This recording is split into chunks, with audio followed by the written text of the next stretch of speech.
وَمَن لَّمْ يَسْتَطِعْ مِنكُمْ طَوْلًا، اور جن کی طاقت نہیں ہے تم میں سے کشائش کی، أَن يَنكِحَ الْمُحْصَنَاتِ، کہ وہ نکاح کر لے آزاد عورتوں سے، المومنات مسلمان، آزاد اصیل خاندانی عورت، اس کا خرچہ زیادہ ہے۔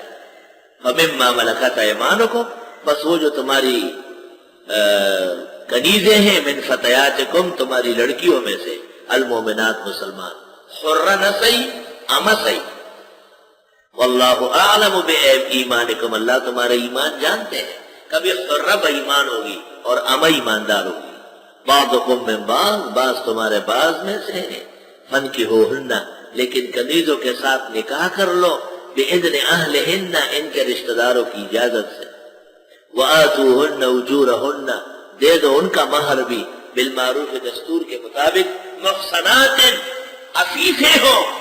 یہ دیکھو تینوں معنی آ گئے، وہ محصنہ بمعنی شادی شدہ، درمیان میں محصنہ بمعنی حرہ، اور یہ محصنہ بمعنی پاک دامن عفیفہ۔ تو احسان تین معنوں میں ہے، شادی، والمحصنات من النساء، اور حرہ المحصنات المومنات، اور عفیفہ محصنات غیر مسافرہ، عفیفہ ہو بدچلن نہ ہو، ولا متخذات اخدان، اور نہ بنانے والی ہو چوری چپ کے یاران۔ اخدان خادم کی جمع ہے، خط کہتے ہیں گال کو، تو دوستی اور یاری میں گال بہت شوق سے چوسا جاتا ہے، زیادہ تسلی اس سے کراتے ہیں۔ تو عربی عجیب زبان ہے، اسی چور کو پکڑ لے گا، یہ چور ہے اول درجے کا، خلاف شرع بوسے لیتا ہے۔ اور نہ بنانے والی ہو یہ عورتیں، چوری چپ کے یار، تو جو بدچلن نہیں ہے، پرائے لڑکوں کے ساتھ تعلقات نہیں رکھتی، وہ عفیفہ ہے، ایسی کنیز کے ساتھ نکاح ہوگا۔ توبہ توبہ، اسلام بھی عجیب مذہب ہے، یعنی حرہ تو چھوڑو کہ کنیز کے لیے کتنی سخت شرطیں لگائے، کیونکہ کنیزیں ہر جگہ کام کاج کرتی ہے، سب کے گھروں میں آتی جاتی ہے، کسی کے ہاں بھی وہ مملوکہ رہ چکی ہے، پتہ نہیں بچی بھی ہے یا نہیں۔ تو غیرتی مومن کو کہا کہ گندی اور ککڑی کو اپنے پاس نہ چھوڑنا، خبردار، کہ ایسا نہ ہو کہ حرہ کو چھوڑ کر کے گٹر لائن کے مین ہول میں مبتلا ہو جائے۔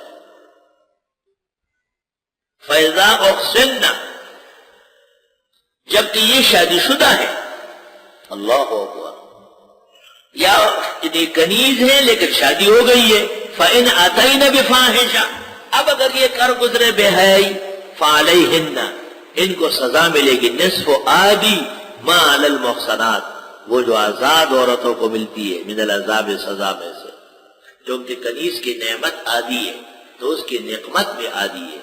ذَلِكَ لِمَنْ خَشِيَ الْعَنَتَ مِنْكُمْ، یہ کنیز کے ساتھ نکاح اس کے لیے جائز ہے جو ڈرتا ہو گناہ میں مبتلا ہونے سے تم میں، ورنہ تو مرنا چاہیے، کنیز کی ضرورت کیا ہے۔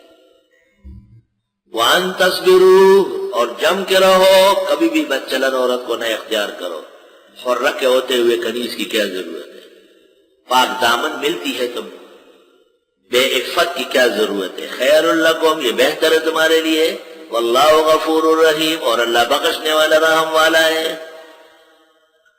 باقی ان تبتغوا باموالکم وغیرہ فآتوہن اجورہن فریضہ، اس سے روافض نے متع وغیرہ کے استدلالات کیے ہیں جو کہ باطل ہے، اس لیے مناسب ہی نہیں ہے کہ قرآن کی شرح میں ذکر ہو۔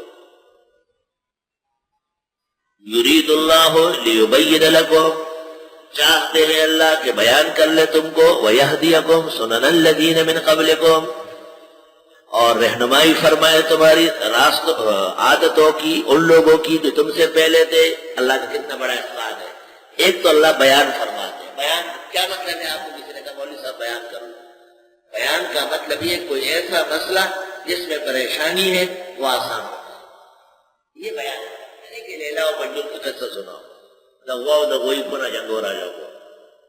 بیان کا کیا مطلب ہے؟ ایک آیت جس کا ترجمہ و تفسیر مشکل ہے، آپ نے کھڑے ہو کر آسان لفظوں میں بیان، ایک حدیث جس میں لوگ پریشان تھے، آپ نے اس کی ایسی فضا، ایسا ماحول، ایسے سلیس انداز میں کہ سب سمجھ گئے، ایک فقہی دقت کرانی تھی، اس کو آپ نے فقہ کے موشگافیوں سے صاف صراط مستقیم بنا دیا۔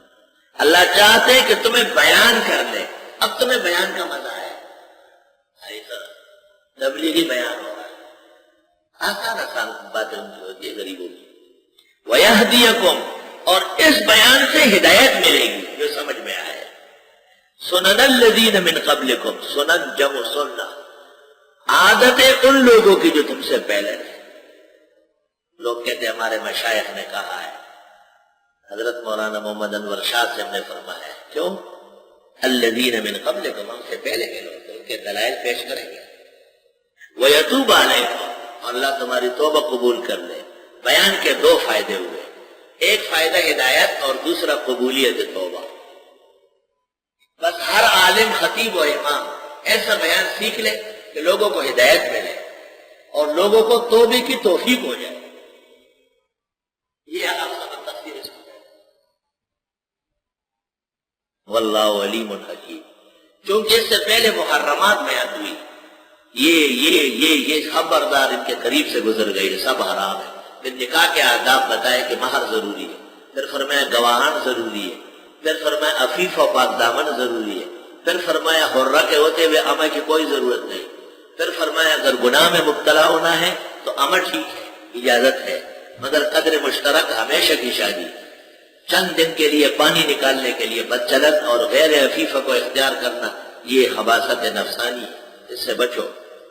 تو پھر فرمایا اللہ چاہتے ہیں کہ بیان کر دے تمہیں اور رہنمائی کرے تمہاری ان راستوں کی طرف جو تم سے پہلے لوگوں کے ہیں، اور تمہاری توبہ قبول کر لے۔ واللہ علیم حکیم، اللہ علم و حکمت والے ہے۔